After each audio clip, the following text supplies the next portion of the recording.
बिस्मिल्लाहिर्रहमानिर्रहीम। अस्सलाम वालेकुम नाजरीन, यासिर वलीद स्पोर्ट्स मेनिया के साथ एक बार फिर आप तमाम देखने वालों की खिदमत में हाजिर है। सबसे पहले आप तमाम लोगों की चाहत, मोहब्बत, खुलूस का बेहद शुक्रिया जो आप कनेक्ट हैं, चैनल को सब्सक्राइब कर रहे हैं, कमेंट कर रहे हैं और अपनी राय का इजहार कर रहे हैं। नाज़रीन, जोफ्रा आर्चर की वो गेंद जिस लेंथ पर आई, शायद ऐसे हद तक अमेज छक्के की हकदार न थी जो बिलाखिर उसे नसीब हुआ, मगर फ़खर जमान इतनी रवानी से अपनी एरियो पर घूमी के वो बाउंड्री के परे साइड स्क्रीन से जाकर टकरा गई और वहीं जाकर रुकी। ये साल भर के इंतजार के बाद आर्चर की इंटरनेशनल क्रिकेट में वापसी थी और कप्तान ने उन्हें पावर प्ले का सबसे कड़ा ओवर थमा दिया था। फ़खर से पहले बाबर आजम ने भी इनसे कुछ ऐसा ही सलूक किया।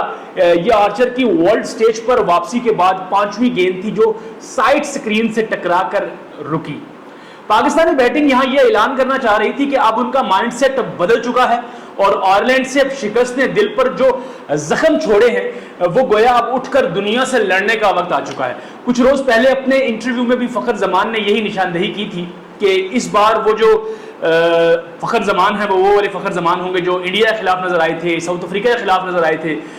फ़खर जमान और बाबर आजम ने आर्चर के पहले ओवर के साथ जो किया ना, ओहो बता नहीं सकते आपको। जोफ्रा आर्चर की वो गेंद जिस लेंथ पर आई, यकीन करें कि वो जहां रुकी है ना जाकर, वो साइड स्क्रीन ही थी फिर।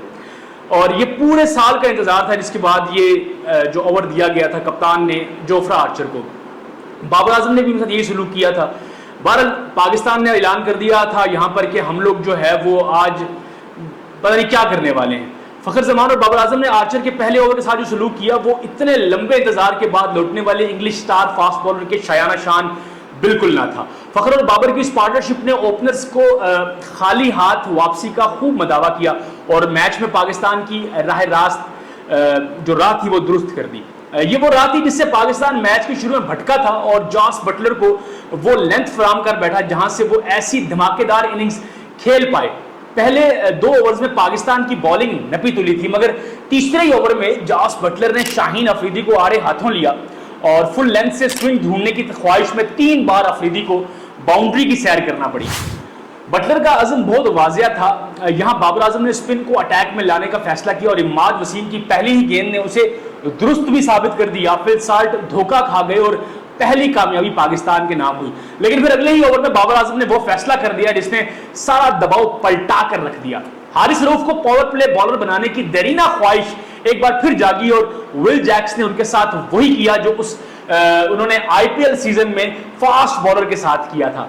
शराब खान की बॉलिंग एक बार फिर सवालों की जद में आई जब बटलर ने उनकी बेकायदा लेंथ को जी भर के निशाना बनाया और इंग्लिश बैटिंग का इरादा भी वाजे कर दिया कि वो इस पिच पर कहां तक जाना चाहते हैं। लेकिन जहां तक वो जाना चाहते थे वहां तक रसाई मुमकिन ना हो पाई कि हस्बे आदत पाकिस्तानी पेसर्स ने डेथ ओवर्स में उम्दा कमबैक किया और बेहतरीन इंग्लिश बैटिंग लाइन को इस टोटल तक महदूद कर लिया जो इस पिच के हिसाब से गैर मामूली नहीं था। डेथ ओवर्स में ऐसा कमबैक शायद इतनी आसानी से ना हो पाता अगर इमाद वसीम अपने स्पेल में इंग्लिश बल्लेबाजों को जकड़े ना रखते और दूसरे एंड से रन्स बहने के बावजूद इमाद के डिसिप्लिन ने इंग्लिश बैटिंग को मजबूर किया रखा कि वो लंबा ना खेल सकें। जब इमाद का स्पेल खत्म हुआ तो इंग्लैंड के लिए जरूरी था कि इस हब्स को तोड़े, मगर इस कोशिश में इरादे और किस्मत का सही तालमेल ना हो पाया और स्कोर बोर्ड पर वो टोटल उभरा जो पाकिस्तान की तजुर्बाकार बैटिंग के लिए नामुमकिन हरगिज नहीं था। नाज़रीन, लेकिन इंग्लिश बॉलिंग का इब्तदाई डिसिप्लिन पाकिस्तान से बहुत बेहतर रहा और स्पिन से अटैक करने का फैसला भी कामयाब रहा कि इस पिच का रवैया नाकाबिले एतबार था। कुछ गेंदें पिच से गिरफ्त ले रही थी तो कुछ नहीं ले रही थी। इंग्लिश बॉलर्स ने डिसिप्लिन बरकरार रखते हुए मिडिल ओवर्स में पाकिस्तानी बैटिंग पर जाल डाल दिया और नए माइंडसेट से एडजस्ट होने की कोशिश में वो कारनामा रकम हुआ जो माजी में पाकिस्तान की शोहरत सा बन गया था। आर्चर के अगले 3 ओवर्स पहले ओवर से बिल्कुल मुख्तलिफ साबित हुए और पहले ओवर में 15 रन देने वाले बॉलर ने अपने कोटे के बाकी 3 ओवर्स में सिर्फ 13 रन दिए, जिनके एवज 2 अहम तरीन विकेटें भी हासिल की जो यहां पाकिस्तान के लिए फैसला कुन हो सकती थी। पाकिस्तानी बैटिंग का माइंडसेट बहरहाल काबिल तारीफ था कि सब बल्लेबाजों ने होल से निकलकर जारहाना क्रिकेट खेलने की कोशिश की और जब सोच में इस तरह का इनकलाबी बदलाव लाने का तजुर्बा किया जाता है तो यकीनन शुरू में कुछ नाकामियां हो सकती हैं। वो ये कहा जा सकता है कि 3 पाकिस्तानी बल्लेबाज गलत मौके पर गलत शॉट खेलकर आउट हुए, मगर हकीकत यही है कि बटलर ने बैटिंग में जो अज़्म दिखाया था आर्चर ने वही बॉलिंग में दिखाया। और पाकिस्तानी कहानी को पलटा कर रख दिया। कुछ अहवाल मैच का देता हूं मैं आपको नाज़रीन। बर्मिंघम में खेले गए T20 सीरीज के दूसरे मैच में इंग्लैंड की 183 रन के जवाब पाकिस्तान की टीम 19.2 ओवर्स में 160 रन बनाकर आउट हो गई। पाकिस्तान के ओपनर्स टीम को अच्छा आगाज फराहम करने में एक दफा फिर नाकाम रहे। मोहम्मद रिजवान 0, जबकि साइम अयूब ने सिर्फ 2 रन बनाकर पवेलियन लौट गए। और फखर जमान ने अच्छी इनिंग्स खेली, 45 रन की, और बाबर आजम ने 32 रन बनाए। इफ्तिखार अहमद 23, इमाद वसीम 22 और आजम खान 11 रन बना सके। इंग्लैंड की तरफ से रेसी टोपले ने 3, मोइन अली और जोफ्रा आर्चर ने 2-2 और क्रिस जॉर्डन, आदिल रशीद और लियाम लिविंगस्टोन ने 1-1 विकेट हासिल की। पाकिस्तान ने टॉस जीतकर इंग्लैंड को बैटिंग की दावत दी।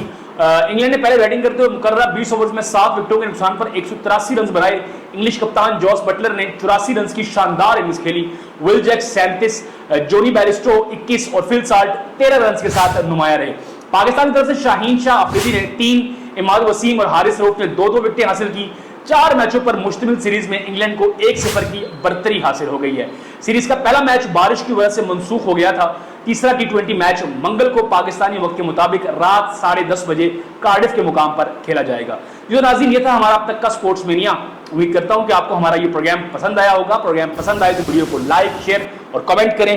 अपने मेजबान यासिर वलीद को दीजिए इजाजत। अल्लाह हाफिज।